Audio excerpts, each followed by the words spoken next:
Number of dengue cases in the country continues to increase. The health department has recorded nearly 209,000 infections so far this year. Now, this is 68% higher than the number of infections reported in the same period of last year.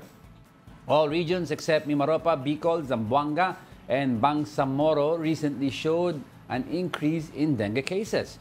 DOH Secretary Ted Herbosa says the government must take immediate action to address the issue. Let's talk more about the rising cases of dengue. We have with us DOH Assistant Secretary Albert Domingo on Zoom. Thank you very much, Asek, for joining us once again on Brunch. Hi, Asek. Yes, hi. Good morning, Angelo and Angela. Thank you so much for having DOH here on your show today. Asek, no, year in and year out, we all know naman na there's an increase of dengue cases, especially itong tag-ulan. No? But particularly this year, is there a different, you see an increase year on as comparative to last year? Yeah, compared to last year, we are actually seeing parang 68% higher yung ating numbers. We have 208,965 cases this year compared to around 124,000 last year for the same period. We're looking at the climate crisis. This is a seasonal disease. We know that when there's a lot of water, talagang magkakaroon ng maraming stagnant water everywhere. And often kahit sabihin natin na para bang we're trying to cope or we're coping with it, syempre, it's the onslaught of the weather. Parang ang daming volume ng tubig, so maraming opportunities for our vector, which is the mosquito. And I'm seeing on the monitor now to actually grow up and propagate. Kamustahin na rin po namin, Asek, yung yung dengue vaccines. Meron po ba tayo ngayon? Do we have enough? Ano po ang update natin sa Q-Dengue shot? I would like to give you an update, but I'm not the FDA spokesperson. And let's wait for updates from them.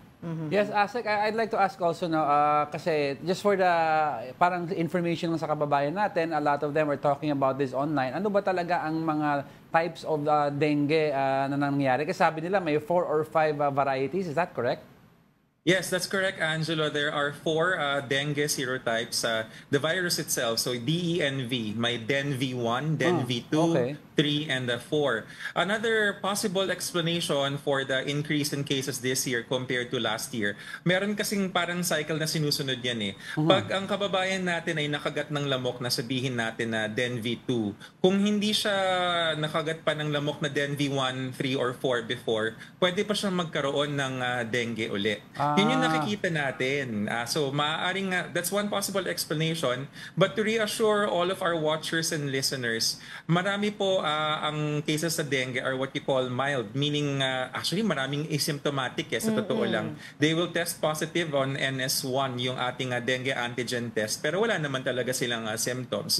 Only around 1% of cases would actually be severe dengue. So I'd like to clarify lang Asek, kasi ako I've had dengue 4 times. So if you've had all 4, does that mean you're immune from further attacks? If we are sure, Angelo, so you may have had dengue 4 times, but it's possible rin kasi na not all of them are like 1, 2, 3, 4. Immunity is high if you've had it before, but it's not an absolute guarantee. Okay. Pwede pa rin. Pwede pa rin. Just in case. Pero syempre, we would like to know ano po ba role ng DOH when it comes nga po dito sa dengue mitigation, and yung mga paalala po natin sa ating mga kababayan regarding this.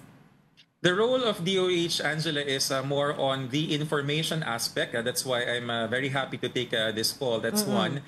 And number 2 is also on the hospitalization aspect, because our, shall we say, tertiary referral centers where the complicated cases most often end up, those are mostly owned by the DOH when it comes to the public sector. We also have, of course, our private sector partners. Pero doon kami nakafocus. And also doon sa ating sinasabing strategy na 4S, kasi di ba, number 1 is search and destroy mosquito breeding grounds. Yan, pang LGU yan. Kasi kailangan talaga kasama natin sila kapitan, di ba? Sila mayor, sila governor. Na lalo na ngayon, it's a good opportunity na magpakilala ho. So habang nagpapakilala tayo, it's election season. Magwalis-walis na rin ho tayo. Tsaka maglinis tayo ng kapaligiran. That's one. Yung number 2, yung use self-protection measures. Yan naman, that's an individual behavior. So the information here is wear long sleeves, di ba? Put mosquito repellent kung meron tayo. Yung number 3 sa 4S, doon papasok tayo, Angelo and Angela, yung seek early consultation. In fact, pag sinabi sa ating mga hospital na dengue fast lanes, it's not like meron kang makikitang lane na merong parang harang. Ibig sabihin lang doon is, if the doctor sa triage sees that you have signs and symptoms that could be dengue, then you will be prioritized, not because you're special, not because you're a VIP, but because early detection is important when it comes to dengue. And then yung fourth na sa S natin is yung sinasabing support fogging and misting where there is a hotspot. You notice na our LGUs are now confident in declaring, and when they say outbreak, wag ho tayong matatakot na parang hala, delikado kasi may outbreak. It only means na ina-acknowledge ng LGU na tumaas yung numero sa lugar nila and they are responding to it. At kasama doon, yung mga lumilipad na lamok, pinapatay using fogging and misting. Tapos dapat yung mga kitikite sa cleanup drive pa rin. Oo. Ito, Asik, may mga tanong talaga, no? Kasi sinasabi nung iba, like ako din, personal experience, madalas ako talagang kagati ng lamok ako. Pero may mga kakilala ako na parang ang dami ko ng pantal, katabi ko naman sila. Sila hindi naman Parang- sila kinakagat. Parang alam ko kung sino yan, no? Yan ang mga explanation dyan, Asik. I wonder what the blood type of that person is. No. So actually, when I hinted, so there are some studies that may indicate, I use carefully the word no, may indicate kasi hindi naman siya hard and fast scientific rule. But there are preliminary studies. Sabi nila na depende daw sa blood type. Yung iba naman nagsasabi depende sa sa breath. Not kung mabaho or okay yung breath niya, pero yung carbon dioxide content. Some studies have also pointed out and this might be a helpful tip na mosquitoes daw prefer dark colors. So actually, sinasabi nila, para iwas kagat, apart from the fact na magsuot ka ng long sleeves, mas maganda kung lighter colors. But all in all, that's why we focus on the messaging. It's about preventing the bite. Totoo. So whether or not kagatin ka o hindi, swerte ka lang na hindi ka kinakagat, pero it doesn't mean na never kang kakagatin. There is still that chance na merong lamok na hiyang sa'yo. Oo. So, Yeah, Asik, I'd like to ask also, no, kasi ang dami mga kababayan who have been asking na we've been dealing with dengue for a long time already and decades, no? But ang tanong nila is why can't DOH mas tutukan daw nila sana ang LGU sa mga hindi nag-act upon possible dengue hotspots? It's because kayo daw ang may knowledge naman of how to prevent dengue, how to anong pwedeng gamot gamitin pag mag-clean up drive. Mga ibang LGU kasi daw di daw nila pinapansin yung mga messaging nyo. Actually, pinapansin namin, hindi namin pinapansin. We look at the data and we provide the information. Pero yan kasi yung sistema natin medyo mapupunta tayo sa usapang constitution yan. Tawag natin dyan local government autonomy. Yeah. There is an agency who can actually tell the LGs, and they are telling the LGs, they're calling their attention. Yun pong Department of Interior and Local Government, DILG. So ang process po na nangyari ngayon, si DOH, kami yung nakakita ng datos. Pino-forward namin yung data, number one, sa LGU mismo para walang gulatan, mayor, governor, ganito na yung dami ng dengue sa lugar ninyo. Pero pag di nila pinapansin, hindi yung si DOH yung may duty na magsasabing kailangan nilang kumilos.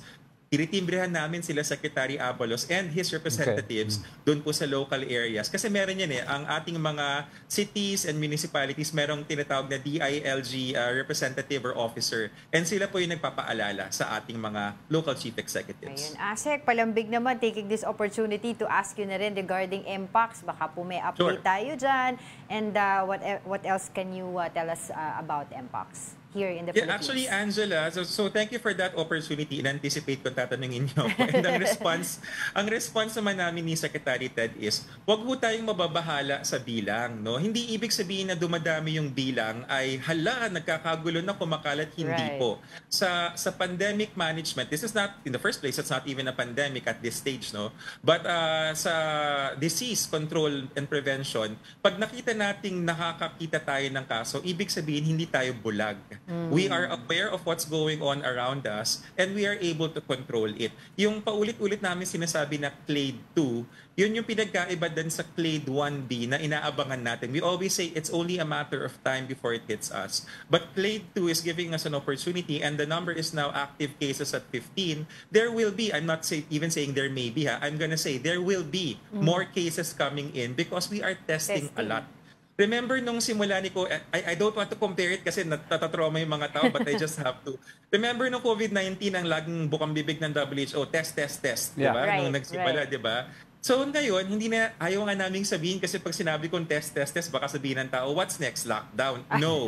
We will not. Hindi kasi nagkaroon tayo ng very fresh image in our minds. Even ako, as a doctor who studied it, we all experience it together, the COVID-19 pandemic. It doesn't mean that those steps will happen again. It only means that we have a template and we know na, ngayon hindi kailangan mag-lockdown kasi hindi siya airborne. Skin to skin siya. At pag nakakita tayo ng cases, current active case count 15, probably next week magpe-press con kami.